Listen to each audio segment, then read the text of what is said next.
English is a language that opens doors. It helps us connect with people, get better jobs, and travel the world confidently. But being fluent in English doesn't come overnight. It's like planting a seed and watching it grow. Listening to English stories is one of the best ways to learn because stories make learning fun and easy. They teach words, sentences, and ideas naturally, just like how kids learn to speak their first language. So, if you want to speak English fluently, let's dive into a story that might just change how you think about learning forever. The wind howled that night, rushing through the narrow streets of Chicago. Emily sat by her small apartment window, staring out at the glowing city lights. She had a secret that had changed her life forever, and she was about to share it with her closest friends. But first, let me take you back to where it all began. It started when Emily was 22, fresh out of college and brimming with dreams. But there was one problem: she wasn't fluent in English. Sure, she could understand it, read it, and even write a little, but speaking, that was her nightmare. Whenever she opened her mouth, words came out like puzzle pieces that didn't fit. Job interviews became disasters, conversations awkward, and her confidence plummeted. One evening, she sat alone in a park, her head buried in her hands. "Why can't I just speak like everyone else?" she whispered. That's when an old man sitting nearby chuckled softly.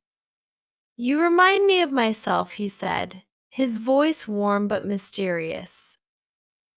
Emily looked up, startled.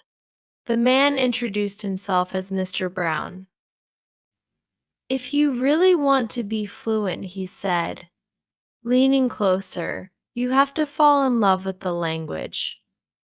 Not study it, not memorize it, fall in love with it." Emily didn't understand what he meant.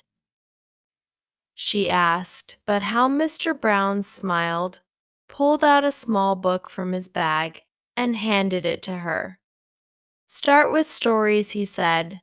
"Let them take you to places. Don't just read or listen, live them." She took the book home, opened it, and began reading aloud. The story was about a young adventurer, Jack, who traveled across the world to find a magical key.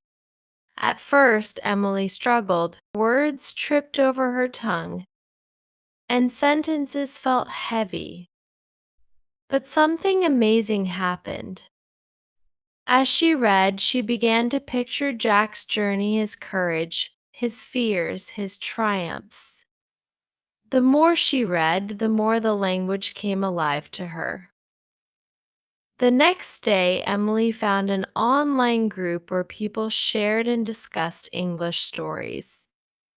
Nervously, she joined and shared Jack's story. Her voice wavered, but the group listened. "That was great," someone said. For the first time, she felt her words being understood, not judged. Emily didn't stop there. She made a promise to herself: every day she would listen to one English story, read one aloud, and practice speaking about it. She found stories about love, adventure, history, and even horror. The more stories she consumed, the more her fluency grew. Words that once felt foreign began to feel like old friends. One night, while listening to a podcast story about a young woman who conquered her fears, Emily realized something. Stories weren't just helping her learn English, they were helping her rediscover herself. She started to write her own stories, combining her dreams and experiences. One of her favorite tricks was shadowing. She would play a podcast and repeat every word and sentence, trying to match the speaker's tone and rhythm. At first, it felt silly, but soon it became second nature. Another secret she discovered was to focus on phrases, not individual words. Instead of learning words like run fast or track separately, she learned phrases like run fast on the track. This made her sound more natural and fluent. But Emily's greatest discovery came during a road trip. She had downloaded a story called The Curious Life of Ellie, a tale about a girl who learned to embrace her flaws. As the car sped down the highway, Emily found herself speaking to her friend Alex about the story. She didn't realize until later that she had been speaking fluently the entire time. Her friend, amazed, said, "How did you do it?" Emily laughed and said, "I stopped trying to speak perfectly. I just started telling stories." Fast forward to today, Emily has become a motivational speaker, helping others overcome their fear of English. Her secret? Stories.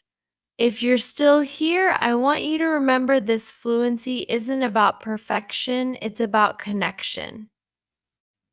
It's about finding joy in the process, like Emily did.